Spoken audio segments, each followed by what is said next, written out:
It is my great pleasure to introduce our guest today. Jennifer Aaker is a professor at the business school, and it's completely fitting that I met her on Twitter.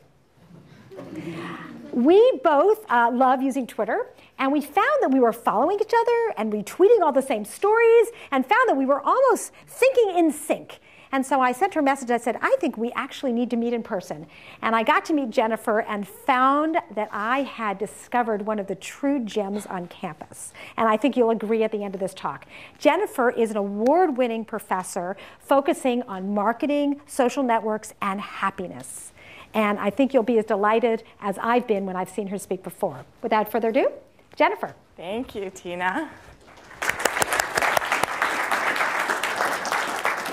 So Tina's right. I kind of feel like there's like some weird, odd soulmate-ness. Like, it turns out, I know that's not a word, but go with me for a second. So oddly enough, Tina names the same, names her courses the same thing I name my courses, even though we don't even know each other. And we find each other's research so interesting, and so it's really such a pleasure to be here, partly because of Tina and partly because I'm such a fan of what we've created here, what you've created with DFJ. I wanted to talk to you a little bit about how ideas build momentum and take off. And that topic is particularly, personally meaningful for me right now, because my husband and I, Andy Smith, my co-author, created a book recently that helps unpackage some of our research on happiness and how ideas spread and how to create infectious action, particularly by harnessing social media. So it was really a perfect moment for me to be able to come over here and meet you. So thank you for having me. I wanted to start off by mentioning the dragonfly is the only insect that can fly in any direction when all four wings are operating in sync. So it can go any direction. I believe it's 50 times faster than a butterfly or any other sort of similarly sized insect. It's a symbol of happiness and transition. And we refer to the dragonfly effect as this idea that small acts can create big change and create momentum, infectious action, when the meaning of that small act or the body of the dragonfly is incredibly important to you, that the mere thought of what that small act might be would bring happiness at some level. And I'll unpack some of these ideas in a few examples, but let me first start with a few of our studies on happiness. We've been doing research in the area of what drives happiness versus what people think drives happiness for about, 5-10 years now. This was with a host of collaborators at the GSB and at other schools. And I wanted to foreshadow some of the stories that I'll be telling you about today with this research. If you remember anything about this talk and why some ideas can build momentum and why other ideas sort of don't ever build momentum, it would be these three things: happiness, meaning, and stories. So let me try and back that up. So first, the research on happiness. Happiness drives many of us, and yet oftentimes down the wrong road. And it's not till later on in our life or an experience that we realize, sort of how misdirected we actually were based on our own true beliefs. So let me give you a couple of examples. There's 3 happiness paradoxes that I wanted to seed with you. The first, most commonly held belief is that happiness is a single construct. So if I ask you, Jeff, are you happy? And you say, yes. Good. And then I ask you, what's your name? Eva. Eva, are you happy? And what would you say? I think so, yes. You think so? A more contemplative person. I'm not saying that you are not, Jeff. You seem like a very contemplative person. But the idea there is that when you're thinking of happiness and you're saying maybe yes versus definitely yes, that at some level we think we're kind of talking the same language, that I know what you mean and it's probably something similar or comparable to what Jeff means. And yet we find in some recent research with Sepp Kamvar and Cassie McGillner, and there's work by Jeannie Zai and others that have focused on these two types. There's really two types of happiness. One is this happiness where if you ask people, what are the first associations that come to mind with happy? You might say excited and pleasurable, and it feels good, and I want something desirable, energizing.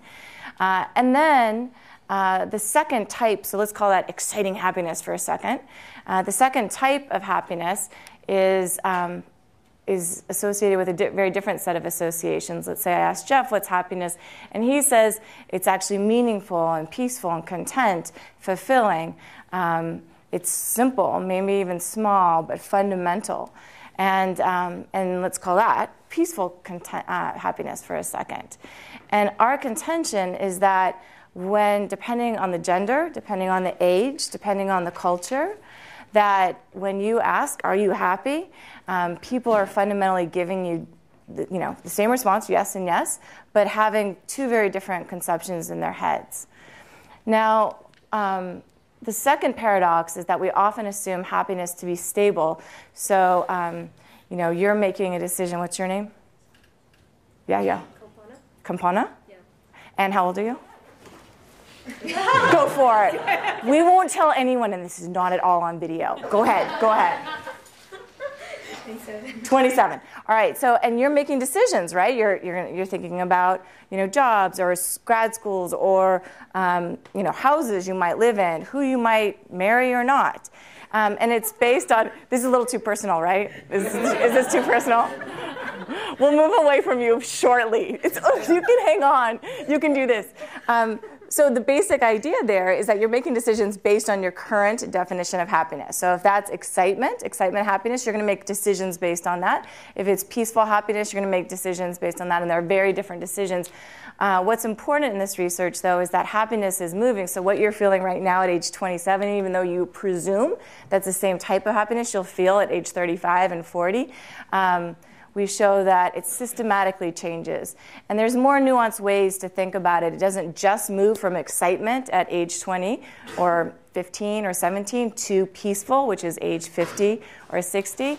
It's also more nuanced than this. This is research by Sepp Kamvar and Jonathan Harris in their We Feel Fine data set, which is a gorgeous data set. I highly recommend you go to wefeelfine.org or check out their book. It's just an amazing, amazing data set around the world of blogs. What they've done is they've combed the blogosphere and grabbed all mentions of I feel and I am feeling in the blogosphere. So we have 12 million data points to play with, what you're feeling, when you're feeling it, how it changes. And incoming data is coming in every 10 minutes. So the crawler updates the blogosphere. So now what we can do is we can start to see when you are 27 versus 14 versus 50, what are you saying you feel? And as you correlate the I feel happy or I am feeling happy with the other kinds of words, what are those other kinds of words? What are the other kinds of words co-vary with happiness over the course of time? So the first big finding is that for teenagers and young 20-year-olds, happiness really does mean excited. And for 40-year-olds, 50-year-olds, happy really means peaceful. Those are the, and it's not peaceful as like a boring way. We've got a lot to look forward to. There's a lot of exciting things, but it does mean something fundamentally different. Now, it's not stable. It does change over the life course. What this is a depiction of 5-year increments over the course of time that shed light on the emotional landscape of 14 to 17-year-olds. What are these people blogging about? And when they say they're happy, what do they mean? These 14 to 17-year-olds start out simple. So this is your 14-year-old. You say, how are you feeling? And he says, fine, and what did you do today? Nothing. There's not a rich emotional vocabulary, behind there. And then you start to creep up into the 15 to 18-year-olds, and then the amount of angst, I feel unloved, not understood, alone, angsty, just a tremendous amount of angst perpetuates the blogosphere in that age frame. By the time you hit 23 to 26, 27, you want to conquer the world. So there's a lot of mentions of feeling powerful, or where money or the possibility of getting money actually does co-vary with happiness. So you hear that money doesn't always co-vary with happiness. That's not true. For a certain time of life, money or status or possibilities of those things as you move along the trajectory very much do co-vary with happiness. The problem is you make your decisions around who you might marry or what house you might have or the job you might have, and then boom, your meaning of happiness and your emotional state changes to where you start valuing balance. And then people start blogging about their bodies in their young 30s, perhaps because it's the first time that they've gone downhill in a big way. And then talking about children and family and connectedness and gratefulness, and then happy and calm. One thing we find to be very robust, echoing Laura Carstenson's work and others, is that in general, there is a decrease in angst and unhappiness, and therefore an increase in happiness as one ages. And some of you might know that research done here out of Stanford. But the meaning of happiness does fundamentally change. But it's not just a sort of a path along the life cycle. We also show that, that these meanings of happiness or types of happiness change across conditions. So I'm just going to ask you guys to breathe normally. You're off the hook. Just breathe normally. Keep breathing. So that's what you're going to do. For you, I'd like you to start, and ideally for the rest of this presentation, breathe incredibly deeply. So let's all do it together. I'm not even good at this. I'm actually a quick breather. It's not healthy. So you guys keep deep breathing as long as you can, ideally through this entire presentation. Deep breathing. Up, down. Now what we do is, in this particular study, is we give those two conditions to two discrete experimental groups.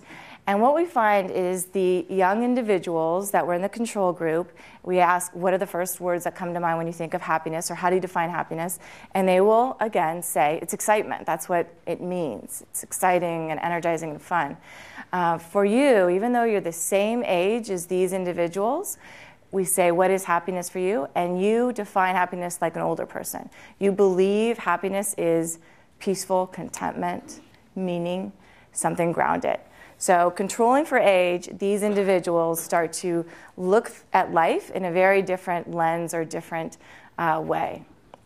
Not only that, but they start to make decisions in very different ways. So we'll give you guys a choice of two teas. One is, both are herbal teas, keeping that control.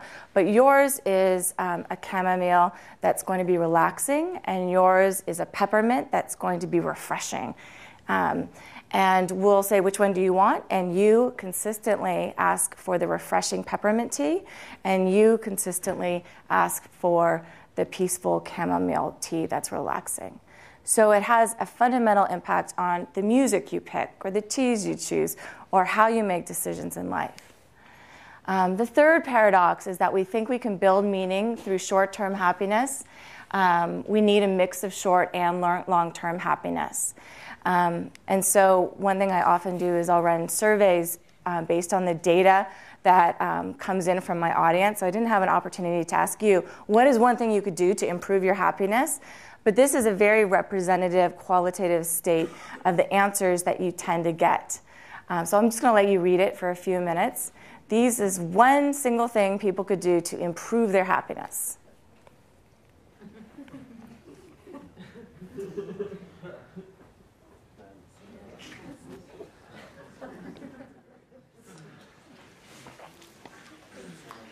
Now, there's two things I'd like to draw your attention to, beyond the last one, which I love. One is that they're actually all kind of untenable, right? I mean, to some degree, right? I'm going to fix my employer. I'm going to increase free time and rest time. I'm going to spend more time in Sedona. I'm going to spend more time with good friends. No one says I'm going to spend less time. They're just going to shove more stuff into their life. So there's not this, a very realistic sense of how they might potentially get happier. But the second thing I wanted to draw your attention to is that in some ways these small sort of pleasures are populated, just having a little bit more free time or a little bit more time in Sedona. And other times, these more deeply meaningful, long, hard slogs, we call them, tend to be co-vary with happiness, like actually get a new job. That would do something. So the answer isn't always that it's something that's short-term fix or long-term fix. It's really having a sense of both of those things and knowing when to pursue one versus the other. So this is work by Leif van Boven and Gilovich. It's a framework that they pulled together. I believe it's Leif van Boven and his colleagues that pulls apart the shallow type of meaning that's fleeting, like for chocolates, versus that's long-lasting, like a nice house, with happiness that has deep meaning, such as giving to a charity or meditation, versus happiness that's both deep meaning and is long-lasting, potentially having a family or even self-improvement or education. So the answer there is not, again, that one type is necessarily always better than the other. It's that you need a mix between these, but you need to be aware of what things you're chasing are deeply meaningful versus short-term meaningful.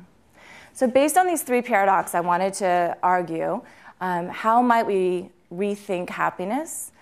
And the idea I'd like to put forth is rather than finding happiness, could we create environments that enable that happiness? And what would that look like?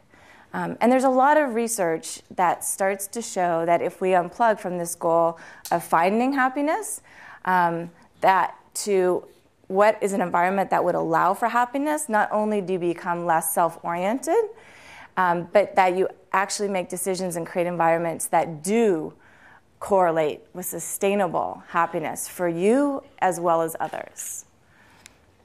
So what would that environment look like? There's a significant amount of research to show that finding a way to enable people in that environment to find meaning is incredibly important, to fundamentally find connections, and to feel that they're a part of something bigger.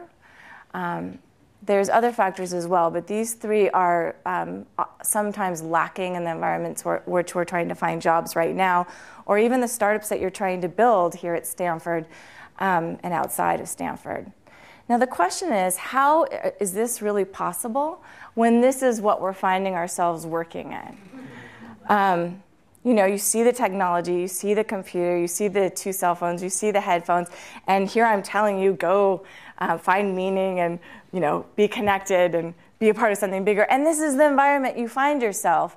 And in fact, ironically, there's evidence to suggest that we're even further apart than ever before, even though we have technology to bring us closer.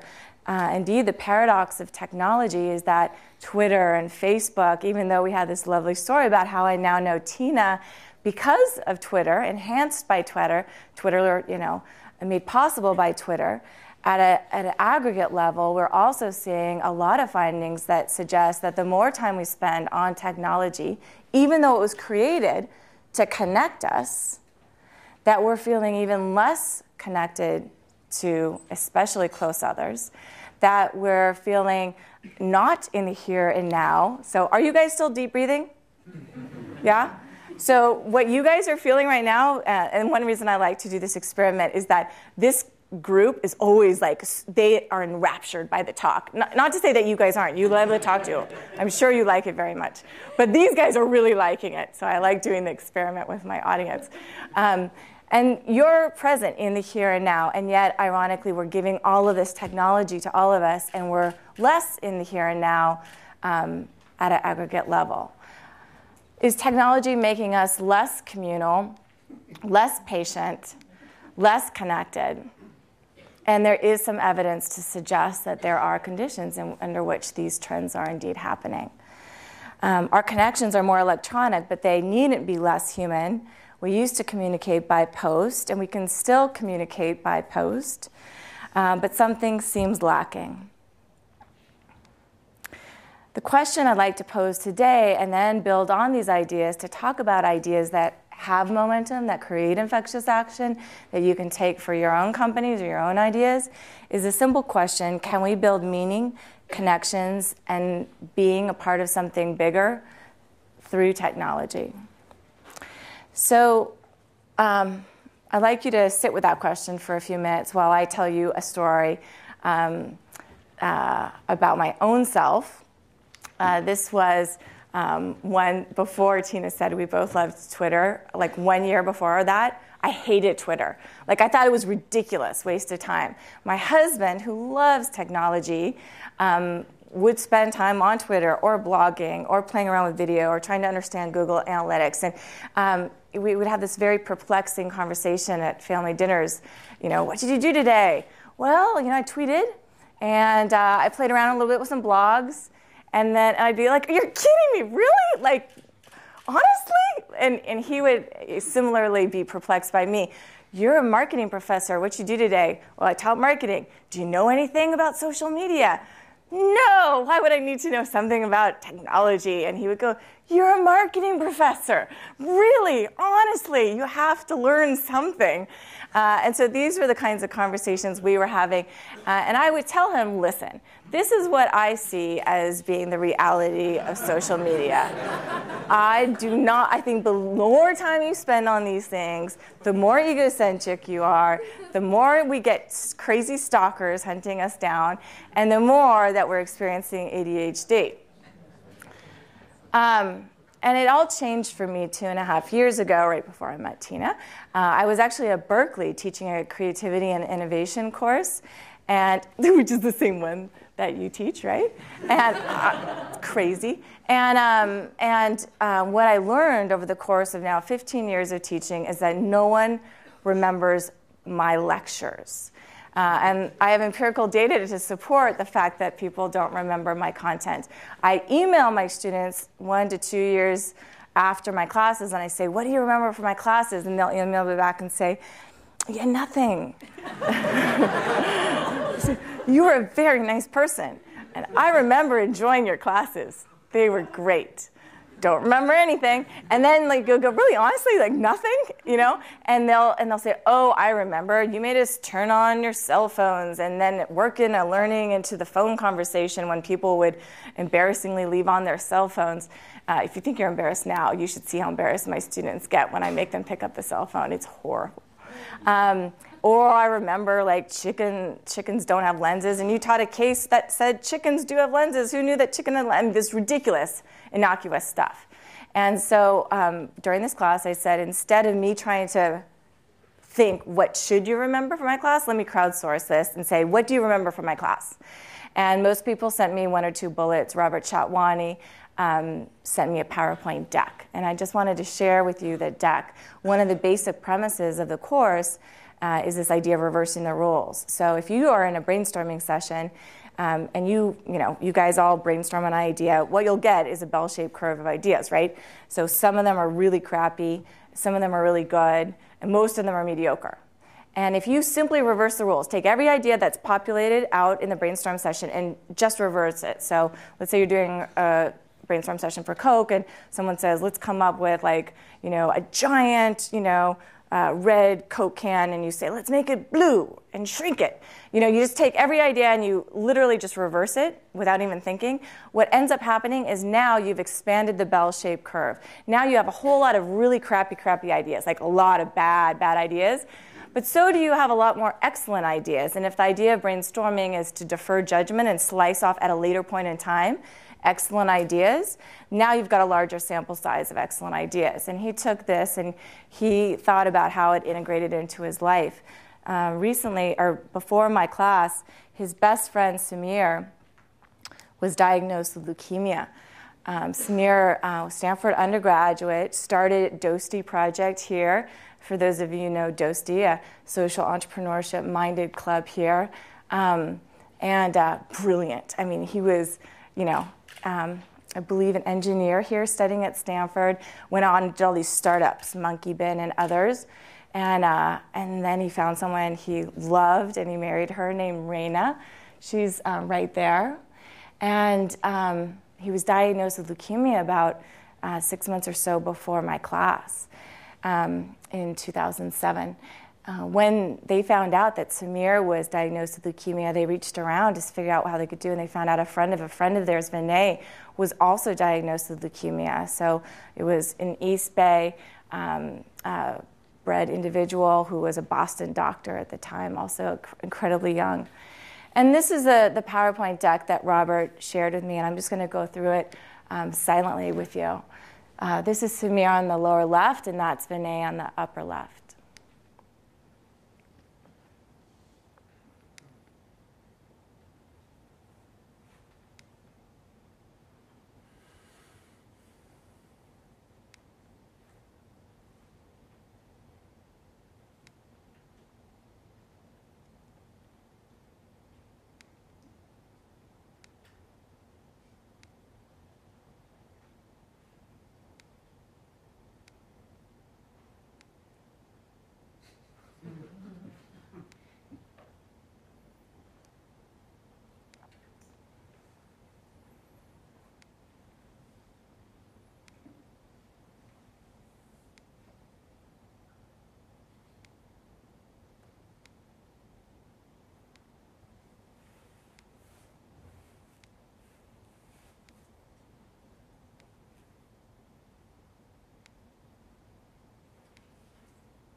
They built out two, essentially, organizations. If you were going to reverse the rules and not find this to be an acceptable situation, instead say, we're going to treat this like any organizational endeavor, one single goal, 20,000 individuals, and we'll run that instead of a revenue model, with that being the goal, we'll have 20,000 individuals. They had team Vinay and Samir. They had marketing leads, they had operation leads, education, they had local leads, not dissimilar to the Obama campaign.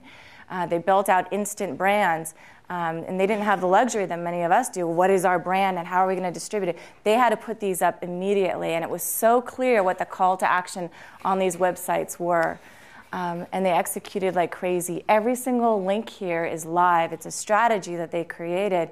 So if you hear this story and you want to act and you feel like you could, but you don't know how to make a video, you go over here and you click on how do you make a video, and you have a dummy's guide to video creation. Or let's say you work at Cisco and you want to be able to run a drive in Cisco this Friday, but it seems hard and painful and you don't even know where to start. Well, you go click on the donor drives and you find out the dummy's guide to holding a donor's drive, and everything here is cut and paste. So you replace the text in red, and now you have your letter to John Chambers. Dear John Chambers, I want to run a drive this Friday. This is what I need to do. Cut, paste, send. Thank you, John Chambers. We ran a drive last Friday. This is how many people we got. This is what we need to do next. Yes, cut, paste, send. Social change in a box, the ability to provide tools and templates for anyone who wants to act, making it abundantly clear and easy and even fun to be able to act. People made widgets. People that never even knew Samir and Vinay made widgets. People made videos. So Indian celebrities that heard this story that wanted to do something would video a plea or call for action in funny and humorous ways oftentimes and pop them up on YouTube. The results? It's the United States. 450 people were emailed, this single email from Robert, and it went out to all of these people who ended up forwarding that email on, and all of these are bone marrow drives that happened in 11 short weeks. 470 of them sprang up. 24,611 individuals registered in the bone marrow registry in 11 short weeks. A perfect match for Samir was found in that time. Vinay had a good match. And Samir shared his story from the hospital, and he blogged prolifically. He felt so lucky. He found this match, how to live life to the fullest. And he talked about happiness. He talked about happiness both in terms of excitement, but also in terms of meaning and gratefulness and connectedness and being a part of something bigger. And he showed his bone marrow transplant on YouTube so that anyone in the future who's scared of what a bone marrow transplant might actually look like could go and see on YouTube, what does it look like? And the lessons they learned were fundamental. The power of a clear, specific, simple goal. The power of the ability to reverse the rules, and instead of what I would have done, which is like, can I bring you a lasagna? Can I, take care of your kids or something like that? They said, no, we're running this like a corporation. We're going to get 20,000 individuals in the bone marrow registry, telling a good and truthful story. The power of stories is what makes people act. Even well-argued arguments are not nearly as persuasive. And the opportunity to design for collaboration, enabling others to take on this goal. Robert and Samir's friends and family couldn't have gotten 24,611 individuals in the bone marrow registry themselves. You have to design campaigns so your single-focused goal is connected to the story, which resounds and resonates with others that hear this.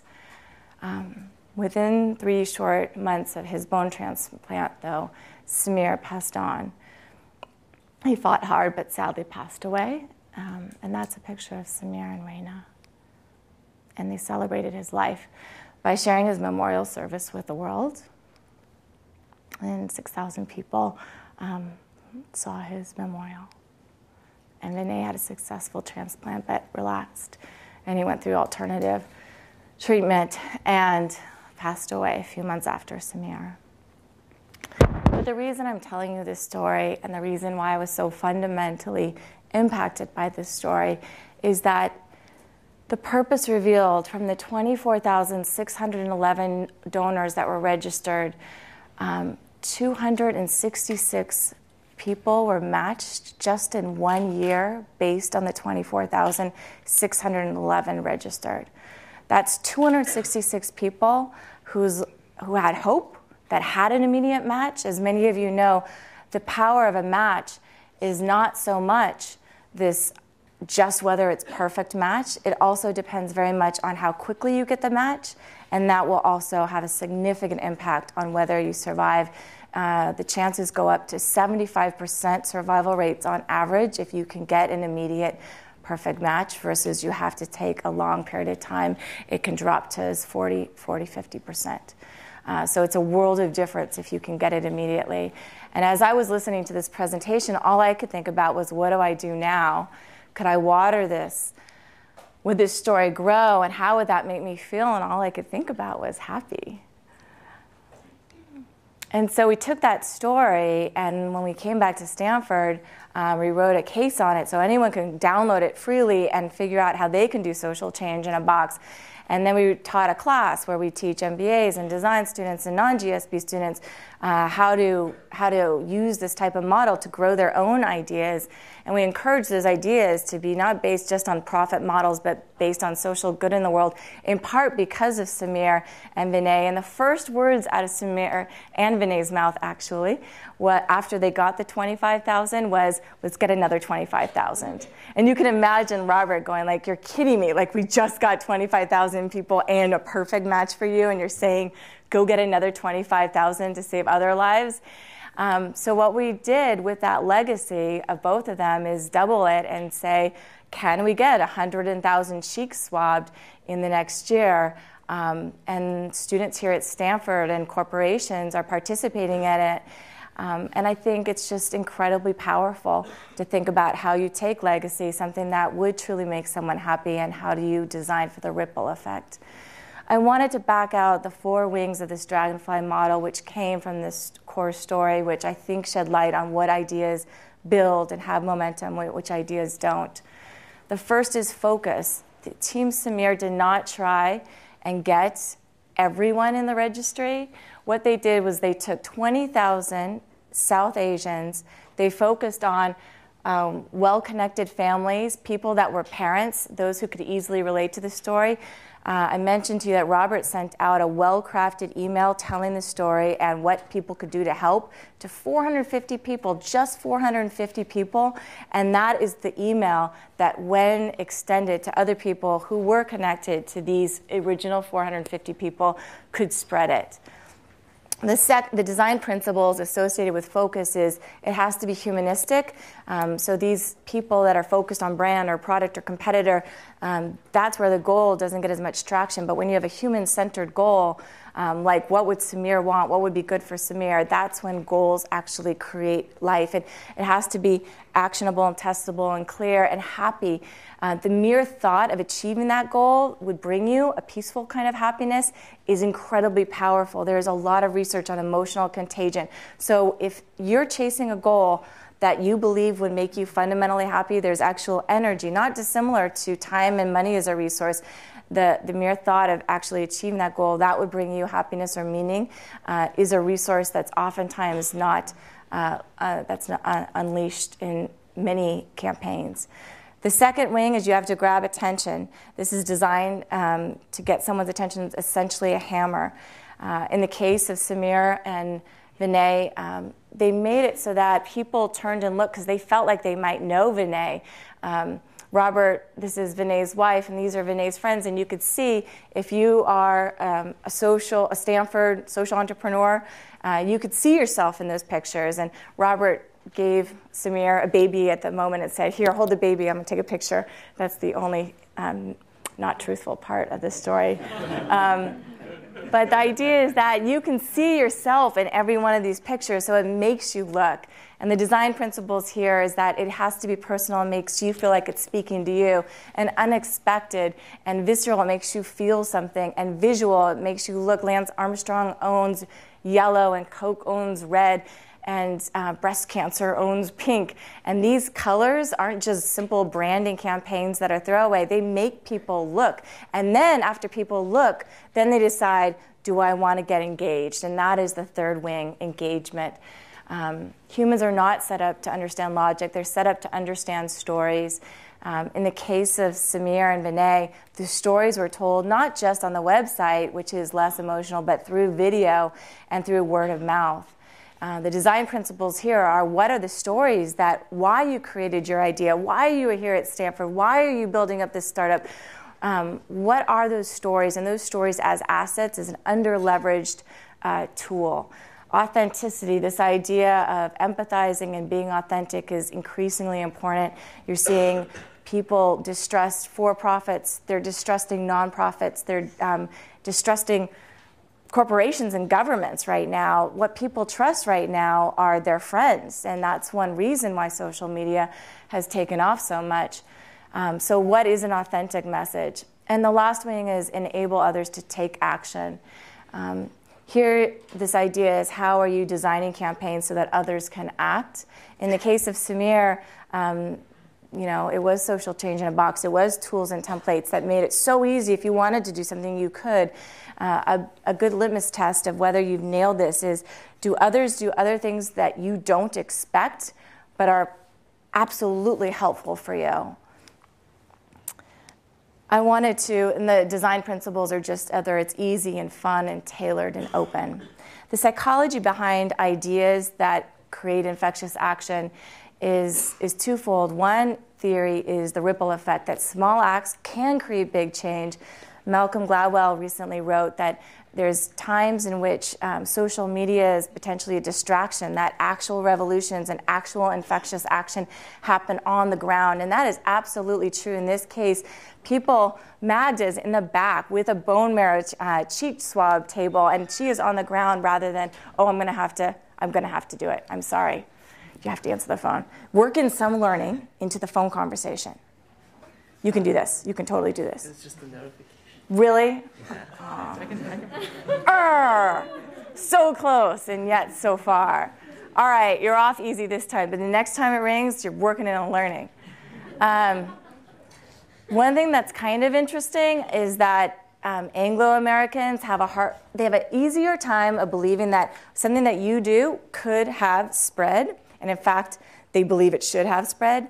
In other Asian countries, to a greater degree, they don't believe that as much, but they do believe that small acts right now might have a big impact later. So if you recycle this water bottle right now, it might not improve the environment right now, but later it might. And I think long-term decision making, and one reason why individuals, especially in individualistic cultures, have a harder time with thinking about that as basic ideas around what you believe is possible with small acts. The second theoretical paradigm that helps underlie these infectious actions and movements is emotional contagion. Fowler and Christakis and John Cacioppo and others talk a lot about emotional contagion. It refers to the tendency to catch or feel emotions not dissimilar to viruses. In fact, people who are happy boost the chances that someone they know will be happy. Whether a friend's friend is happy has more influence than a $5,000 raise. One person's happiness can affect another's for as long as 1 year. And by the way, negative emotions are also contagious, and there's evidence to suggest they're even more viral, which has implications for cultures in which you're cultivating your startup idea. What kind of environment are you trying to enable? What environment are you allowing for happiness? So these are the 4 wings of the dragonfly, and isn't that cute? Here we go. I wanted to share a story that's a little bit lighter than just Samir, and then I'm going to close with some thoughts around happiness and around technology and around stories. This is Coca-Cola. So let's say you're out there in the world and you say, I get how this works for Samir, I get how it works for Robert. I know where to go for resources, but I've got a brand or I've got an idea and I want to spread it. I want it to go viral. I just wanted to tell you a small case study about Coca-Cola, which had an idea. And they had a single focus goal. They really wanted to connect with teenagers globally with the flagship brand, with Coca-Cola. And they wanted to do so through digital media. That was their hypothesis, is that we're not going to be able to connect with individuals globally unless we do it through digital media. Now, most companies at this point would say, okay, we've got our $350,000 marketing budget. Go give it to our marketing team. Go make your viral campaign. But instead of doing that, what they did was they divided the world up into 7 teams. And we said, we're giving you $50,000 each. And so you guys are all going to get this single focus goal and try and make an authentic, an organic viral campaign. You're not going to engineer it. You're not going to SEO this thing. You're going to have it authentic and organic. Now, what's interesting is that 6 out of the 7 groups failed in the sense that nothing really took off. And that's a very healthy, normal statistic. That's why rapid prototyping and failing faster is oftentimes sort of an MO that many people here in the Valley and other places are taking on because it allows you to start experimenting. The winner, though, of this was the Coke Happiness Machine. And I'm just going to show it to you. Let's see.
So I tell you this story because, let's see.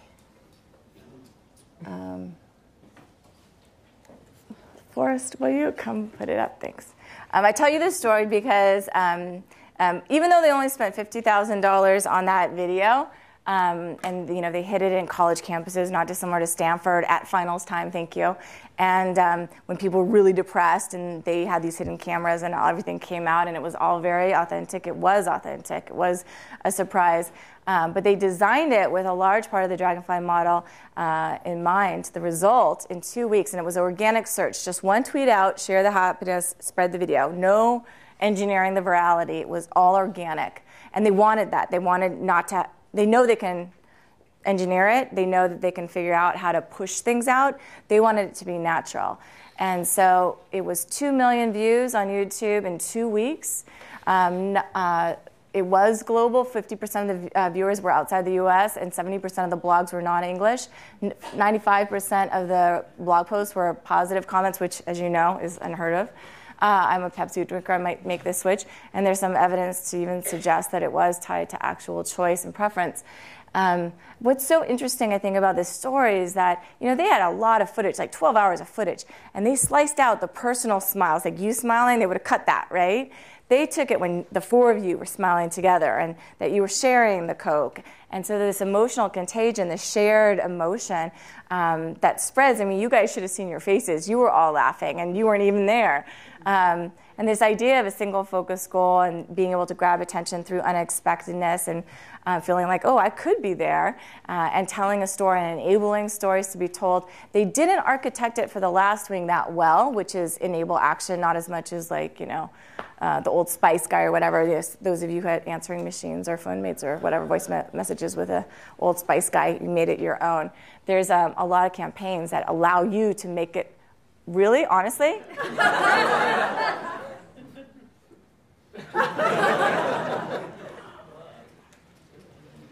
All right, I'm letting you off the hook this time, but if I hear one ring, I'm diving in. Somewhere over there, you guys are on notice. Are you still deep breathing? Yeah? Okay. So this idea of how do you enable action, and it's led to a big campaign around open Coke or open happiness, I believe. And there's a lot of companies right now that are doing a great job of making things open, including Open IDEO, which is, I think, a beautiful initiative. So what I wanted to do is just give you a few thoughts in closing. Stories connect us, and if you remember one thing from this talk, it might very well be ideas build momentum. When you have a story and you share that story and that story resonates with others, and then they come along for the ride, or they build their own stories on top of yours, often more than we expect. Humans are not ideally set up to understand logic. They're set up to understand stories. But stories and connections are everywhere, even here. But connections are often not made by maximizing profits. And there's wonderful research by Kathleen Voss and her colleagues to show that people, when primed to think about money, step away from others. We need to foster environments that enable us to build meaning, to make connections, to be a part of something bigger by leveraging technology. And I would argue to you that your ideas that build momentum, to the degree that they're technology-oriented, are leveraging technology if your core story and your single focus goal has meaning, and that meaning resonates with others such that they can easily act with you. Those are the conditions where social technology and media can, in fact, enhance meaning and connections and being part of something bigger, and you're not tweeting about what you ate for breakfast in the morning, but you're doing something that has meaning, and even asking yourself right before you go, tweet, or you go use the cell phone, or you go pop on email, is what I'm doing have meaning? And that being a decision criterion before you choose the tea or what to do right now, I think is very powerful, because I do think, and I am a big fan, as Tina said, of social media, and in the context in which these things can be used for cultivating meaning, connections, and being part of something bigger. I am absolutely amazed by, and I feel it enriches my mind. I think all we need to do is design for these ripple effects, that one small meaningful act taken when connected to others can drive massive change.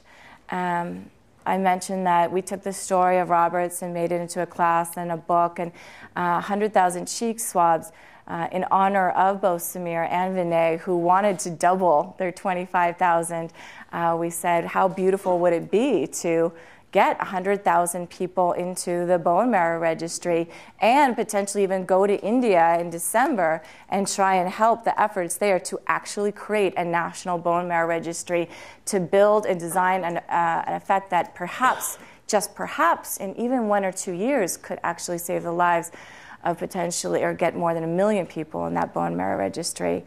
So with that, I just wanted to conclude, and if you are inspired, by the way, to do a quick cheek swab in true Dragonfly and Samir and Vinay fashion, we have a table outside. It takes 5 minutes, and if you're 18 to 50 or 60, you can do it, and it gives hope, immediate hope. And it's not just the possibility of saving a life, and the technology to do bone marrow transfers, surprisingly, is so much easier than we think, but it gives you the gift, gives people the gift of time. So on that note, I wanted to say happiness and transition, and I hope your ideas all have momentum. Thank you very much.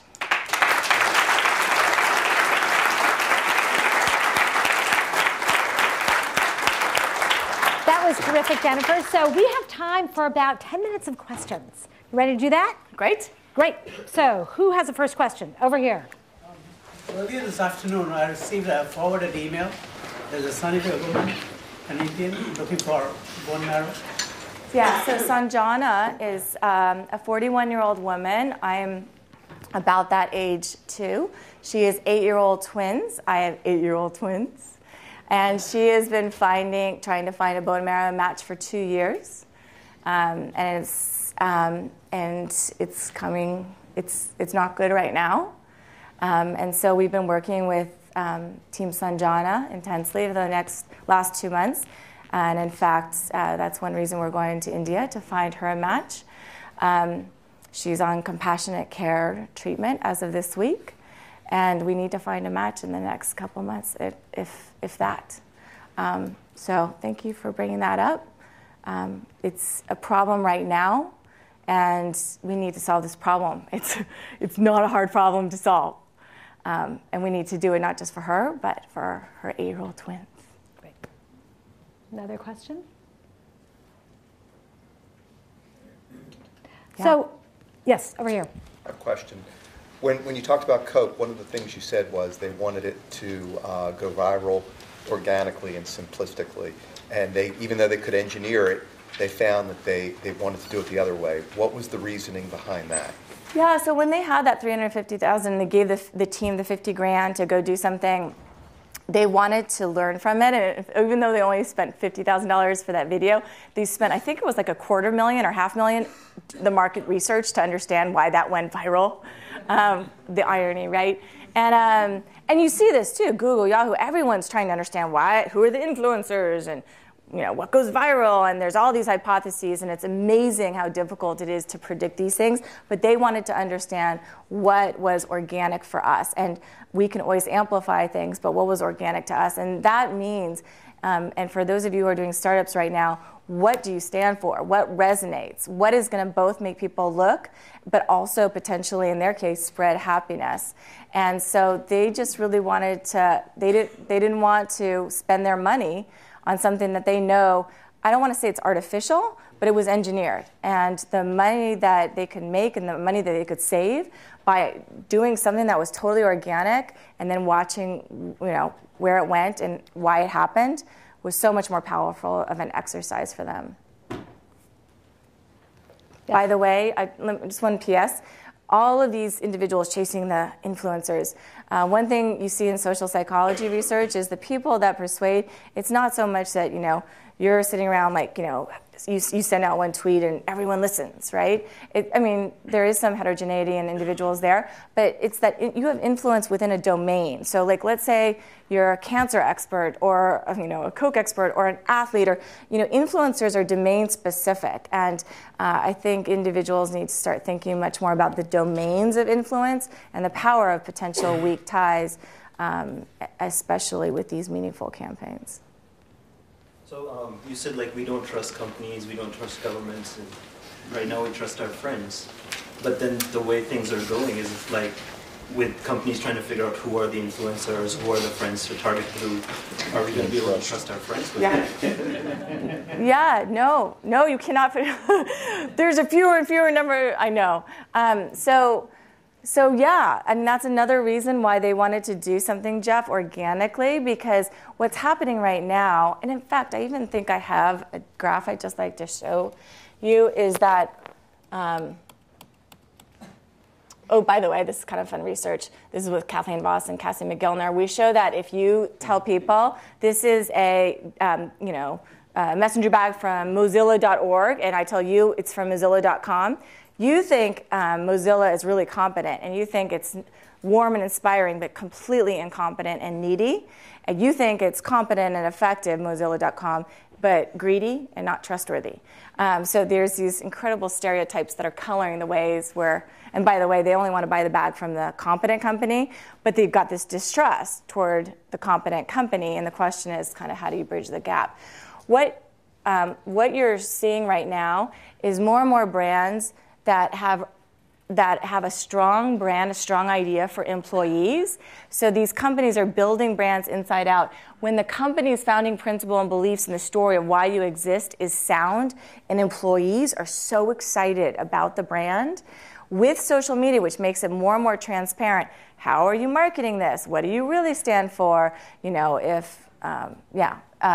As these things become more easier to find out what the real goal is, you're finding that the stronger brands are those that are not just customer facing and haven't just built up a brand identity and a set of assets and touch points with all their customers, that are disengaged from their internal employees and why they were founded.